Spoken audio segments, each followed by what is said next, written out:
Freedom from graft and corruption. Wealth protection of the family. Your peace of mind.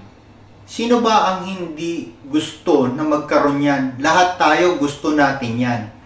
Isa sa nagpapasakit sa ating ulo ay yung tax na binabayaran natin. May solusyon na. Magkakaroon ng tax amnesty sa 2017. Ayan po yung mga istorya sa dyaryo. At iniimbitahan ko kayo na sumama sa roadshow. Ano po ang benefits ng tax amnesty? Kung mapapansin nyo po, si Manny Pacquiao ay may utang na 3 billion daw sa BIR. Kung mag-a-avail si Manny ng tax amnesty, mawawala yung 3 billion niya, masisiro. At si Janet Napoles daw ay tax evader at may utang na 44 plus million sa gobyerno. So kung mag-a-avail si Janet Napoles ng tax amnesty, mawawala ho yung tax evasion case niya at yung 44 plus million na utang niya. So kapag nawala yung utang mo dahil wala kang pambayad ng tax sa BIR, edi magkakaroon ka ng peace of mind. At yung natitirang pera mo, pwede mong ibigay sa pamilya mo o ipamana mo sa mga anak mo.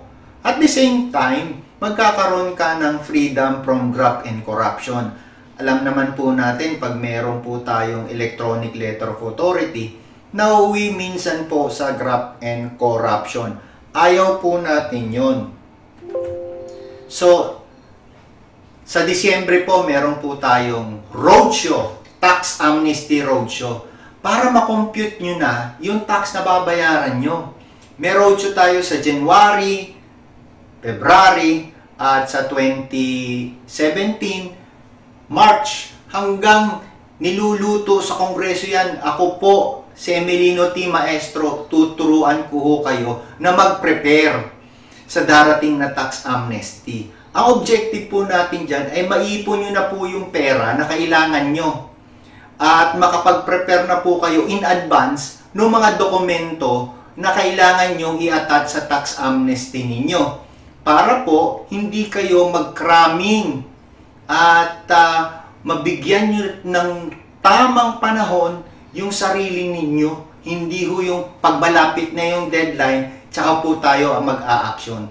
Tutulungan ko po kayo. Sisiguruhin ko po na malilinis po ninyo yung tax problems nyo at magkakaroon kayo ng good standing bill of health.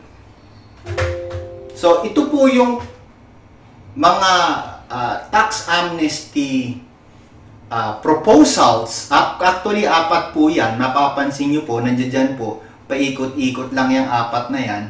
Ang problema po dyan, uulitin lang ho yung naging problema ng 2007 na tax amnesty, na hindi po siya user-friendly.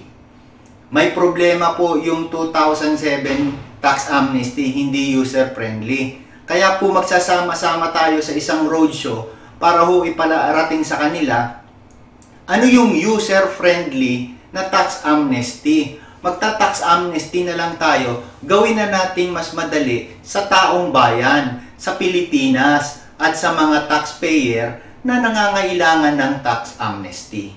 Sumama po kayo sa gagawin nating action yan. Ano po?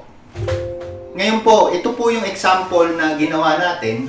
Kung meron po kayong 2012, sabihin natin may 1 million kayong utang, sa BIR, 2013, may another 1 million kayo na utang sa BIR, 2014, 1 million uli na utang sa BIR, at 2015 na utang sa BIR. 4 million total ho niyan. Alam po ba ninyo yung ipinopropose na tax amnesty? Magbabayad lang kayo ng 50,000. Yun ho yung pinopropose nila. At yung utang ninyo, ayan, yung utang ninyo na 4 million, masisiro, mawawala. Kaya lang, kailangan ninyong mag-comply sa certain requirements. Matutulungan namin kayo doon. Magsama-sama tayo. Umatin po kayo sa tax amnesty program na gagawin po natin. Ano po? Sana sana po mayroon kayong panahon at masabi nyo rin sa mga kasama ninyo yung tax amnesty program na ito. Malapit na eh. Mag-prepare tayo. Okay? Magsama-sama tayo. Magtulungan tayo. Ano benefits uli? Number 1, peace of mind. Number 2, wealth protection. And number 3, freedom from graft and corruption. Marami pong salamat sa mga taong naniniwala at nagmamahal sa kanilang bayan at pinaalam na dapat tayong magkaroon ng tax amnesty roadshow.